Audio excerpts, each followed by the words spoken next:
Welcome to the Whiskey Vault. I'm Daniel Whittington, Chancellor of Wizard Academy and Whiskey Marketing School. Level 4 Whiskey Sommelier. That's one more than 3. Not more than 5 is right out. Okay, so whiskey friends. Let's talk about whiskey friends. Em and I were having this whole conversation where I would say, oh, I know this person, this is a friend of mine. And she would be like, you only hang out with this person like once a year or twice a year. I don't know if that's a friend. And I'm like, yeah, but like, I'm not saying like we're best buds forever. I'm just saying like, I have their number on my phone. I could call them if I'm in town. They'd be like, yeah, if we're free, let's meet up. To me, that's a friend. And what we discovered over sort of a long conversation was that she is very careful with the word friend. To her, you don't even cross the word friend into this conversation until it's like a legitimate, like someone you would have over to your home for dinner at minimum. She is like, no, that's a nice acquaintance that you're talking about. And I'm like, oh, I mean, I guess I could see that, but like, I don't know. I'm not saying, I know I do have a category in my world where it's like, no, this is my inside circle. My BFFs.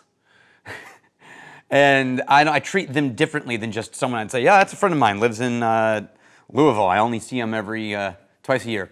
But we email sometimes. And I'm fine with my version of the word friend, but it made me realize that I have a whole other category from being in an industry for 12 years now. Wow. Yeah, 11 years.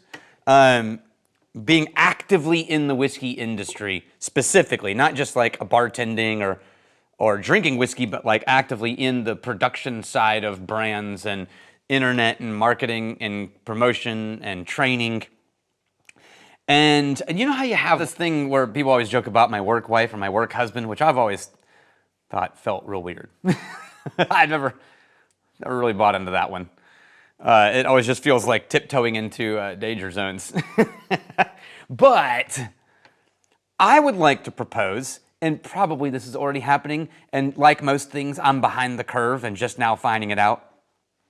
I would like to propose a category of friend called whiskey friend.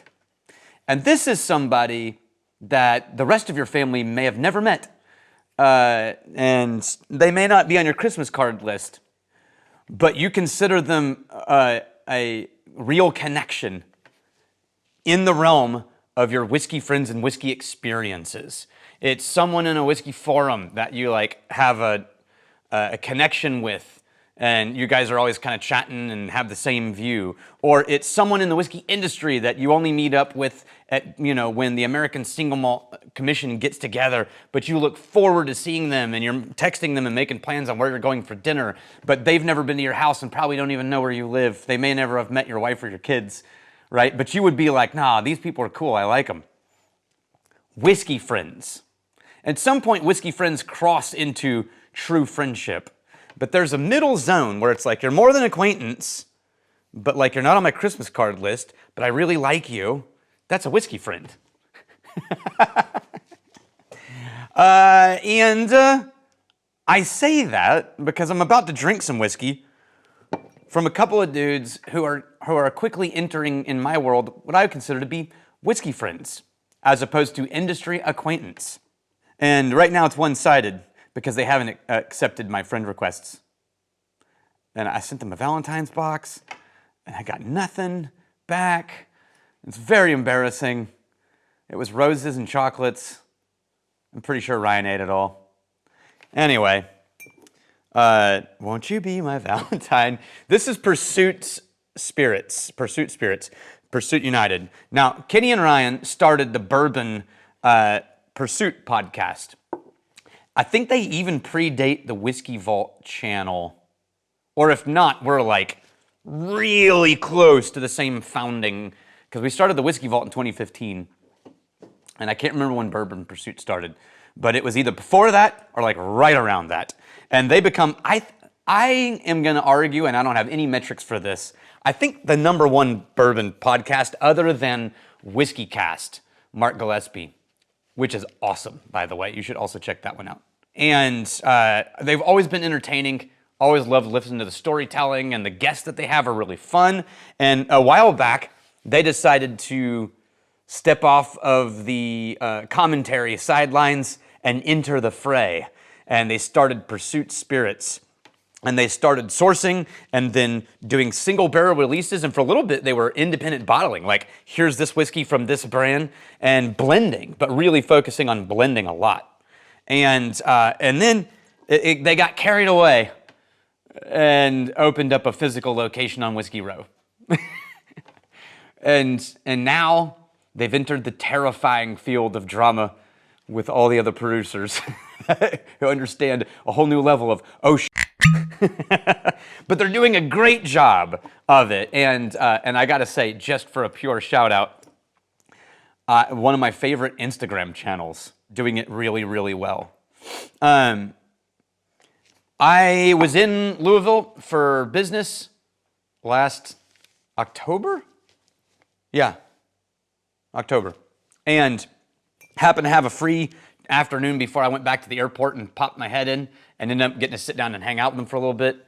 And I really like both of them a lot.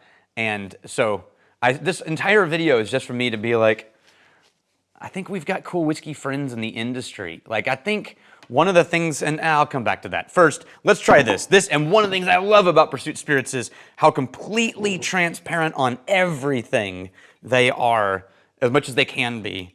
And so this is, they called Triple Mash Rye. It's a blend of 3 different mash bills of 3 different ryes from 2 producers. Bardstown and Sagamore are the 2 distilleries. And so it says right there, distilled in Kentucky and Maryland.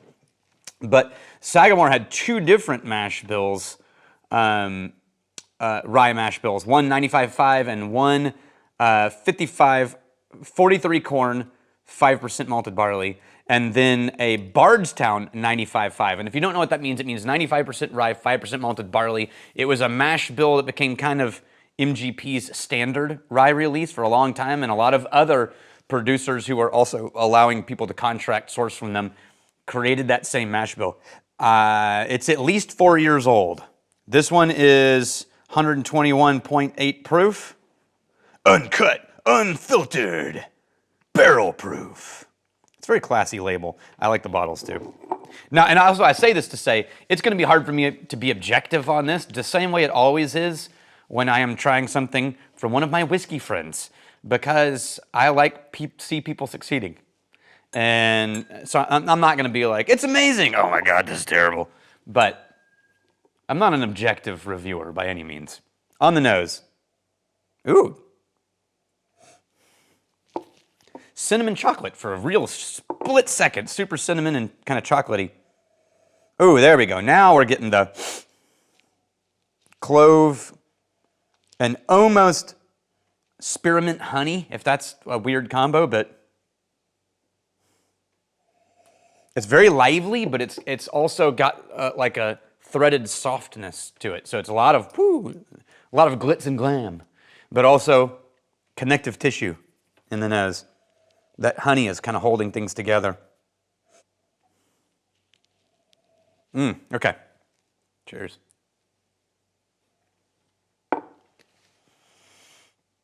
Ooh. Okay. It is actually reminding me a little bit of that classic 95.5, even MGP direction, but it's not as dry.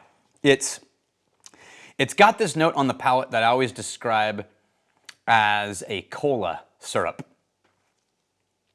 This one's a little bit in the direction of Dr. Pepper, but it's a cola, like an old-fashioned soda fountain cola syrup. There's this dense, syrupy sweetness, but it's also got this sparkle that's almost carbonated. Even on the palate, it's a little bit dry, but it's very nice. It's got a full palate, fills everything.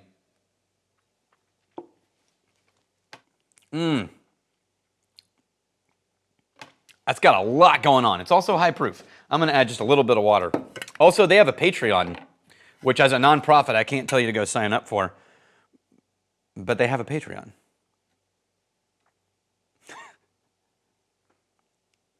Okay. It's a little bit of a little for me. I'm gonna let that sit for a second.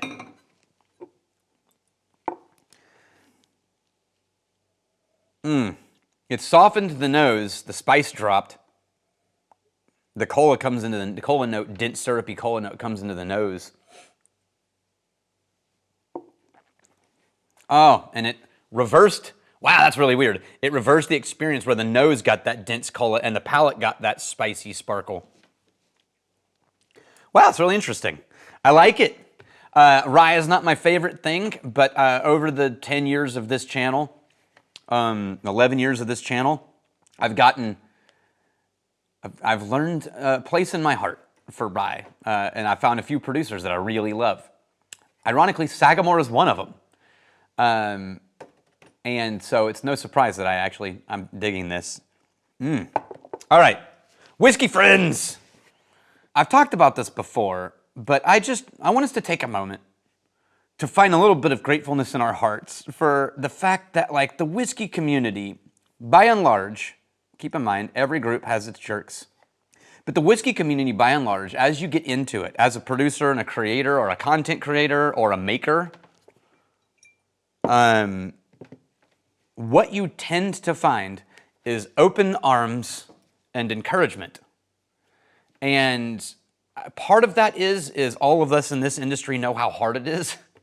And so there's a little bit of grace in your heart when you meet another person slogging through this thing going like, man, right? You got this. We got this. And while there are egos in the industry, there are way less of them than there are just kind people looking to help out other people, trying to find a way to contribute, looking for ways to lift other people up. The music community is like that. The theater community is like that. Thank God the whiskey community is also like that. And I just want to say I'm grateful for that. I'm grateful for humans like Ryan Cecil, Kenny Coleman. And I'm grateful for all of my whiskey friends. And I'm glad that you're here. Cheers. If you would like another whiskey friend, like and subscribe, and we will virtually hang out together.